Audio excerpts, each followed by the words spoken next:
जहाँ पर आज अच्छी तेज़ी देखने को मिल रही है। क्या है ट्रिगर्स और क्या है ब्रोकरेज ओपिनियन, इस पर बात करेंगे सुदर्शन के साथ। सुदर्शन, गुड आफ्टरनून, बताइए क्या रहे मेन कारण?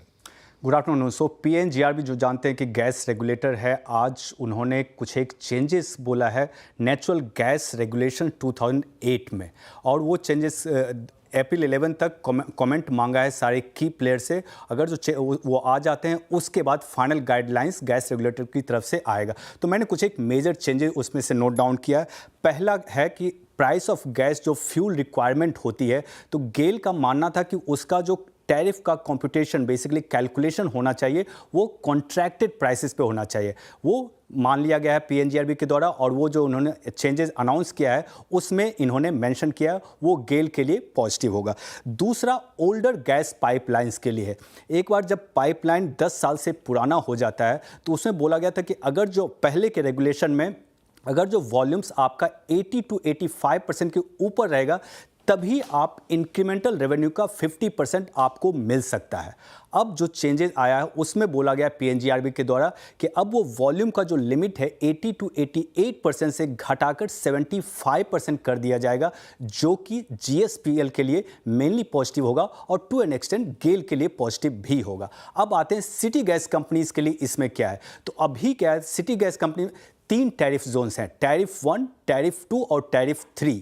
तो सिटी गैस कंपनीज बोल रहे थे कि पीएनजीआरबी 3 से इसको 2 कर दें, क्योंकि ताकि जो टैरिफ का स्ट्रीमलाइन हो सकता है। बेसिकली सिटी गैस कंपनी जो गैस सोर्स करती है, तो टैरिफ 3 में जैसे केजी बेसिन हो गया, तो वहाँ से गैस सोर्सिंग का कॉस्ट ज़्यादा था। उसके लिए उन्होंने बोला था कि नंबर घटाकर 2 कर दे, वो भी मान लिया गया। वो अगर जो हो जाता है तो ये पॉजिटिव होगा सिटी गैस कंपनीज के लिए। ब्रोकरेज नोट्स भी आया, कुछ सिटी बोलती है कि अगर जो कॉन्ट्रैक्टेड प्राइसेस पे टैरिफ का कॉम्पिटिशन होगा तो वो गेल के लिए पॉजिटिव होगा। अगर जो वॉल्यूम थ्रेशोल्ड 75% कर दिया जाएगा तो वो जीएसपीएल के लिए पॉजिटिव होगा।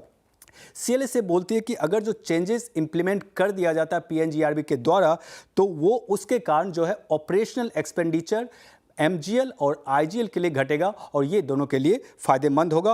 और जीएसपीएल और गेल का टैरिफ बढ़ सकता है अगर जो चेंजेस जो पीएनजीआरबी ने लाया है वो इंप्लीमेंट हो जाती है। लास्टली, एक जो माइनर नेगेटिव गुजरात गैस के लिए हो सकता है, वो बोला कि गैस कॉस्ट जो है इनके कंज्यूमर्स के लिए, कस्टमर्स के लिए, मेजर इंडस्ट्रियल कस्टमर्स के लिए वो बढ़ सकता है अगर जो चेंजेस इंप्लीमेंट करते हैं। तो ओवरऑल अगर जो आप देखेंगे तो अगर जो चेंजेस इंप्लीमेंट होता है तो वो पॉजिटिव होगा सिटी गैस कंपनीज के लिए, स्पेशली आईजीएल और एमजीएल, और गैस कंपनीज के लिए मेनली गेल एंड जीएसपीएल। ठीक है, शुक्रिया सुदर्शन तमाम जानकारी के लिए। और जिस तरीके से तेज़ी हमें देखने को मिल रही है आईजीएल एमजीएल में, काफ़ी ज़्यादा पॉजिटिव ये खबर आती हुई और अच्छे खासे टारगेट के साथ ये सारे स्टॉक्स अभी फ़िलहाल ट्रेड करते हुए नज़र आ रहे हैं। पिछले दिनों भी हमने ऑयल एंड गैस कंपनियों के ऊपर बातचीत की थी, वहाँ पर भी ब्रोकरेजेस बुलिश ही नज़र आ रहे थे। हाँ गाबा सर, आप बताइए, जिस तरीके से गेल आज अच्छी तेज़ी दिखा रहा है, ये क्या आपके रडार पर है? क्या रणनीति आप इस पर्टिकुलर काउंटर में अपनाएंगे?